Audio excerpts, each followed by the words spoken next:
Welcome back to Yahoo Finance Live. A lot of big U.S. corporations are facing growing pressure and threats of boycotts to publicly oppose Republican-backed election legislation in Georgia and other states that critics say are harming the voting rights of Black Americans. The opposition intensified, of course, on Friday when Major League Baseball announced it would no longer hold the 2021 All-Star Game in Atlanta this summer.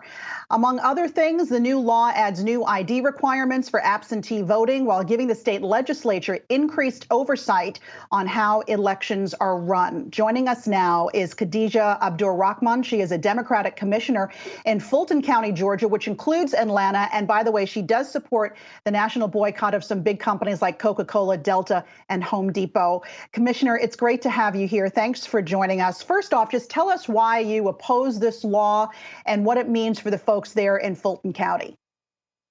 Well, definitely thank you for having me today. I oppose the law because it's Jim Crow racist. It's trying to take us back. It is going to disenfranchise Black and brown voters. This law was put in place as a reaction to voter turnout, not voter fraud. It was based on a big lie. And so that's why I am opposing this law. So to that point, then, Commissioner, you're in Fulton County, and specifically you were voted in by the voters of Southwest Atlanta. And we already know how integral Atlanta was to the 2020 election in helping swing Georgia blue. Do you believe or do you feel that Atlanta is essentially being punished, that Black folks inside the state are being punished right now for electing a Democrat president?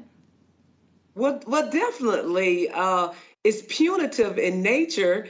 We not only elected a Democratic president, we sent 2 new Democratic congressmen. And so this is definitely punitive because of the unprecedented voter outcome of it. Because when we do come out in large numbers, we vote, we make a difference. And so this is to make sure that it doesn't happen again. I would venture to say if this law had been in place in 2020, that Biden would not be our president and Loeffler and Perdue would be in place. And so this law is meant to do what couldn't have been done then.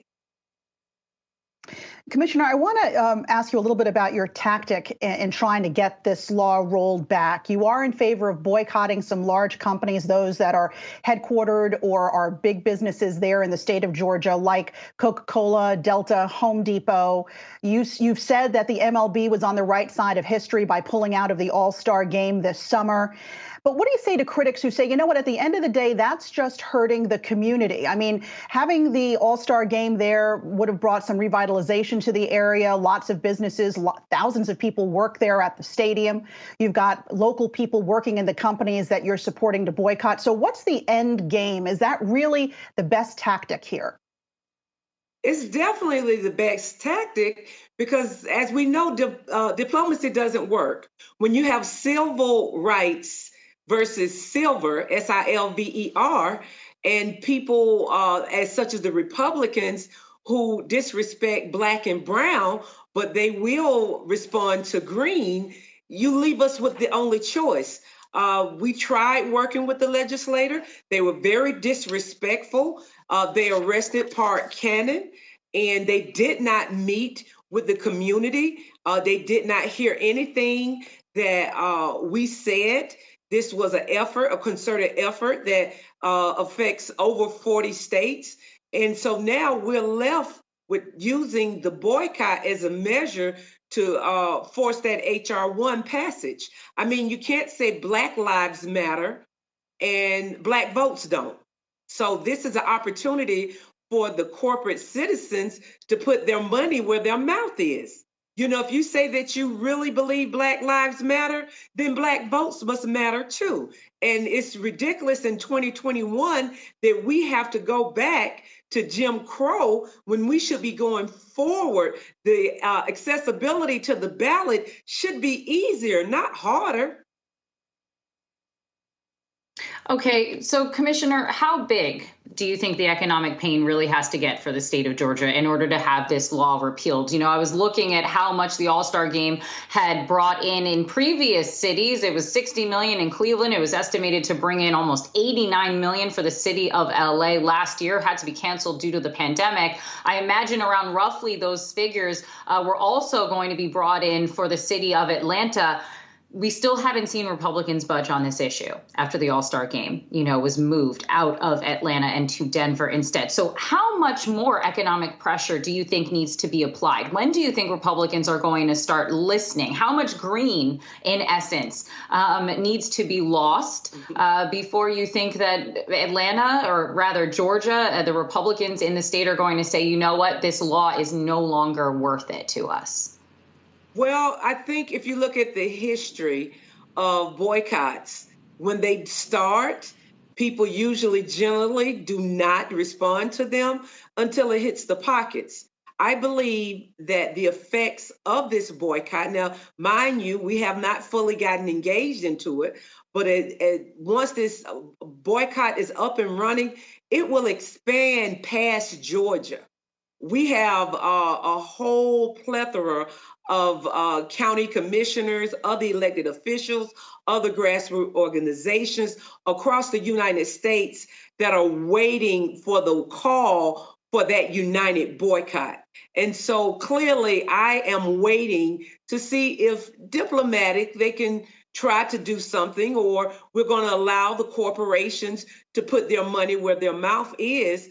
But the boycott will not just be in Georgia. Please understand, this will be a united boycott across the United States of America. And I think that the Republicans will have to see it at that measure. I think the corporate citizens, such as the ones in Texas, Southwest, AT&T, already have started giving very strong statements on this. The public feels, from my perspective, and those that are elected official and grassroots, have already started not making purchases, have already reached out and said, listen, I was going to ride Delta. I think I'm going to switch all of my family vacationing to Southwest. So when you're looking at a state of Georgia, where a lot of our tourism is on, our dollars is tourism, you're going to see fallout from this. You're going to see more domino effect, and a fully involved boycott will not only affect Georgia, it will affect other states.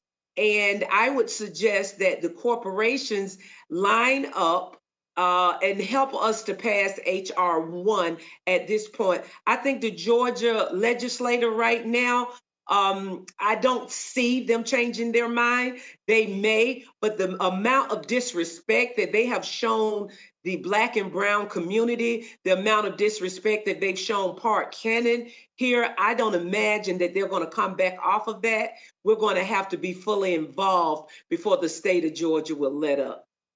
Real quickly, before we let you go, we've got about 30 seconds. Does it matter at all that Delta CEO Ed Bastian came out and said, you know what, we're going to take another look at this. We were wrong. This law is unacceptable. Does that matter at all?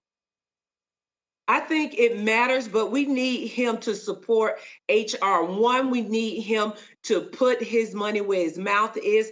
A lot of the residents of Atlanta and the state of Georgia depend on Delta for their income, and they've already said, listen, this is not right. This is not fair. He was slow to action. However, I will resolve that he has made a statement, but he needs to do more. He needs to help us change the law, push all his resources towards H.R. 1 if they really want to reconcile this and say that they're good citizens, corporate citizens, to make sure that the disenfranchisement and the voter suppression stops in Georgia, but goes across the United States and stops and has an effect for all of the states, not just Georgia.